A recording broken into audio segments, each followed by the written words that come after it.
Society of India, समता सैनिक दल व अखिल भारतीय भिक्खू संघ यांच्या संयुक्त विद्यमाने सुवर्णभूमी थायलंड येथून पूज्य लुअंगपो विरियांग सिरिंधरो मार्गदर्शित गुरुसा समाधी साधना प्रशिक्षण अर्जित करून आलेल्या पूजनीय भिक्खू संघाचा स्वागत समारंभ रविवार दिनांक 7/7/2024 रोजी संपन्न झाला आहे. परमपूज्य भंते मिलिंद बोधीजी, परमपूज्य भंते अमृतनंदजी, परमपूज्य भंते आनंद सुमन श्रीजी, परमपूज्य भंते कश्यपजी, परमपूज्य भंते भारद्वाज, परमपूज्य भंते धम्मसुतजी, परमपूज्य भंते युगधम्मजी यांच्या प्रमुख उपस्थितीत सकाळी डॉक्टर बाबासाहेब आंबेडकर स्मारक येथे पूज्य भिक्खू संघाचे आगमन झाले. यानंतर सकाळी धम्म रॅली शहरातील डॉक्टर बाबासाहेब आंबेडकर स्मारक येथून सुरू होऊन लुंबिनी बुद्ध विहार येथे संपन्न झाली. लुंबिनी विहारात भिक्खू संघाचे स्वागत करण्यात आले. यानंतर भगवान बुद्ध व डॉक्टर बाबासाहेब आंबेडकर यांच्या प्रतिमेचे पूजन करून बोधी वृक्षाचे पूजन करण्यात आले. या कार्यक्रमासाठी कोपरगाव विधानसभेचे आमदार आशुतोष दादा काळे, माजी आमदार स्नेहलताई कोल्हे यांनी थायलंड येथून प्रशिक्षण घेऊन आलेल्या भिक्खू संघाचे स्वागत केले. यानंतर धम्मदेसना झाली. या प्रसंगी मोठ्या संख्येने धम्म बांधव, उपासक उपासिका उपस्थित होते.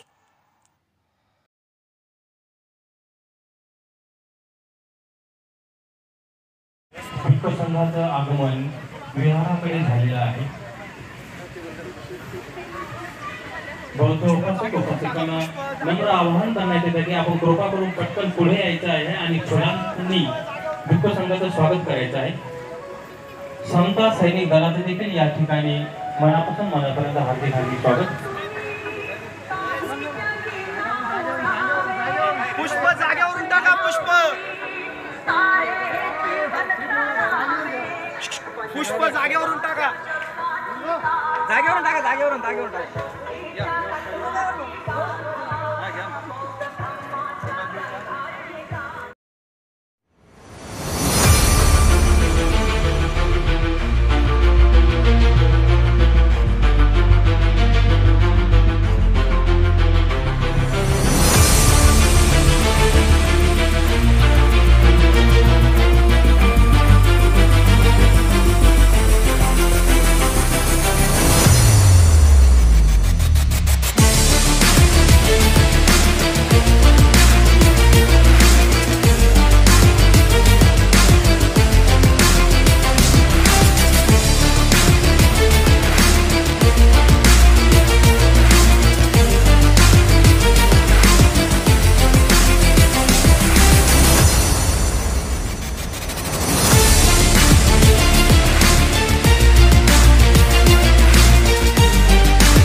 पीस सोसायटी ऑफ इंडिया आणि समता सैनिक दल व अखिल भारतीय भिक्खू संघ यांच्या संयुक्त विद्यमाने थायलंडहून या ठिकाणी इथलं प्रशिक्षण पूर्ण करून आलेले परमपूज्य भंत मिलिंद मोदीजी, परमपूज्य भंत अमृत भंतजी, परमपूज्य भंत आनंद सुमन सिरीजी, परमपूज्य भंत दिवांकरजी भंतेजी, परमपूज्य भंते कश्यपजी, परमपूज्य भंते भारद्वाजी, परमपूज्य भंते धर्मश्रीजी, परमपूज्य भंते येवो धर्मोजी, या सर्वांचं मी कोपरगाव शहराच्या मतदारसंघाच्या वतीने मनापासून स्वागत करतो का आपण थायलंड इथून प्रशिक्षण घेऊन या ठिकाणी आपला आरंभ झाला आणि पूर्ण समाजाच्या वतीने आपलं या ठिकाणी स्वागत होतंय. खऱ्या अर्थाने आपले भगवान गौतम बुद्ध यांनी आपल्याला जो संदेश दिला याच्यावर आपल्या सर्वांची वाटचाल त्या ठिकाणी चालू आणि म्हणून आपण जिथे थायलंडमध्ये बौद्ध धर्माला किंवा भगवान बौद्धाला मानणारा मोठा वर्ग आहे आणि तिथं प्रशिक्षण घेऊन आपण या ठिकाणी आले तर आपल्या कोपरगाव नगरीचं मोठं भाग्य मी या ठिकाणी समजतो आणि म्हणून आपल्या सर्वांचं परत एकदा मनापासून स्वागत करतो, आभार मानतो. आपल्या समाजासाठी किंवा अनेक ठिकाणी आपले जे काही श्रद्धास्थानी बौद्ध विहार असतील किंवा आपले सभागृह असतील याच्यासाठी राज्य शासनाच्या माध्यमातून जास्तीत जास्त निधी कसा उपलब्ध होईल अशा पद्धतीचा प्रयत्न माझा कायम राहिलेला आहे. आपल्या समाजाला काय कसं मुख्य प्रवाहामध्ये येण्यासाठी जिथे जिथे संधी मिळेल तिथे तिथे मिळू देण्याचा माझा कायमचा प्रयत्न आहे. तसाच प्रयत्न कर्मवीर शंकररावजी काळेसर, माजी आमदार अशोकरावजी काळेसर यांच्या काळापासून राहिलेला आहे आणि म्हणून आपल्या सुखदुःखामध्ये आम्ही कायम त्या ठिकाणी राहतो. म्हणून आपल्या सर्वांना माझी विनंती, आपल्या सर्वांचा आशीर्वाद, आपल्या सर्वांचं सहकार्य कायम आमच्याबरोबर येऊ द्यावं अशा प्रकारची विनंती करतो. आपण सर्वजणांनी मला या ठिकाणी बोलवलं, आपण मला बोलण्याची संधी उपलब्ध करून दिली त्याबद्दल आयोजकांचे मी मनापासून आभार मानतो आणि आपल्या सर्वांची रजा घेतो. जय भीम. सुवर्णभूमी थायलंड येथून गुरुवर्य भंते सर्व इथं प्रशिक्षण घेऊन भारतामध्ये आपल्या सर्वांसाठी सेवा देण्यासाठी ते आलेत आणि आपण त्यांचं स्वागत इथं करतोय. आपण कोपरगावच्या भूमीमध्ये इतकं सुंदर असं स्वागत केलं.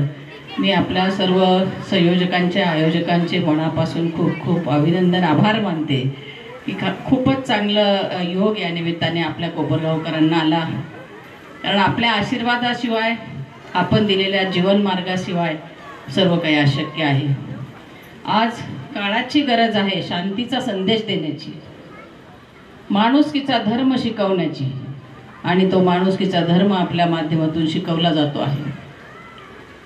माझ्या घरामध्ये प्रवेश केल्यानंतर जेव्हा गणपतीचं एक मूर्ती आहे तिचं दर्शन होतं, त्याच शेजारी गौतम बुद्धांची मूर्ती आहे आणि तिचंही मी दर्शन घेते. म्हणजे रोजचा दिवस माझा गणपतीच्या दर्शनाने आणि श्री गौतम बुद्धांच्या दर्शनाने सुरू होतो, याचं मला अतिशय समाधान आहे. शेवटी राजकीय सामाजिक कार्य करत असताना माणुसकी, मानवता धर्म, सेवा धर्म हा खूप महत्त्वाचा आहे आणि तोच विचार आपण समाजाला देत आहात की सामान्यातला सामान्य माणूस, छोट्यातला छोटा माणूस, प्रत्येक माणसात देव बघून प्रत्येकाला समानतेची वागणूक देऊन प्रत्येकाला प्रेमाचा संदेश देण्याचं काम आपल्या हातून घडतं. हे एक प्रकारची समाजसेवाच नाही तर देशसेवा आहे, राष्ट्रसेवा आहे असं मी म्हणेन आणि ती राष्ट्रसेवा आपल्या हातून घडते आहे. निश्चित आपला उपदेश, आपला संदेश या देशाला, समाजाला प्रगतीपथावर नेण्यासाठी खूप मोलाचा आहे. आपण हे देशसेवेचं कार्य करत आहात. आपल्याला खूप चांगलं आरोग्य ईश्वर परमेश्वर देवो. आपण हा जो संदेश देत आहात हा संदेश आमच्या जीवन कार्यासाठी खूप, आमच्या जे सामाजिक आम्ही राजकीय सेवेत काम करतो त्यासाठी खूपच मोलाचा आहे. आपला आशीर्वाद खूप मोलाचा आहे. तो आशीर्वाद घेऊन आम्ही आमची वाटचाल करू एवढंच या निमित्ताने सांगते. आणि ज्यांनी संविधान दिलं या देशाला त्या डॉक्टर बाबासाहेब आंबेडकरांचं कायम स्मरण प्रत्येकाने ठेवावं. कारण मी कायम म्हणते की हा देश जो चालला आहे हा संविधानावर चालला आहे आणि संविधान या देशाचा आत्मा आहे. आणि म्हणून निश्चित देश जर प्रगतीपथावर न्यायचा असेल तर या संविधान हा खूप काळाची गरज आहे. त्याच्यात जो संदेश आहे, संविधानात जो संदेश आहे तोच या लोकशाहीच्या मोठ्या समृद्ध अशा देशाला पुढे घेऊन जाण्यासाठी उपयुक्त आहे. आणि म्हणून आपण जे काही सांगता आहात, आपण जे काही शिकवण थायलंडहून घेऊन आलात तिथून आपण आपल्या देशासाठी ती शिकवण आपल्या इथल्या भारतीयांना आपण देणार आहात तर खूप पुण्याचं काम आहे, खूप राष्ट्रसेवेचं काम आहे असं मी पुन्हा एकदा म्हणते. आणि आपल्याला परमेश्वर चांगलं आरोग्य देवो या देशसेवेसाठी आणि आम्हालाही आपला आशीर्वाद कायम राहावं अशी मी परमेश्वर चरणी प्रार्थना करते. ओम शांती.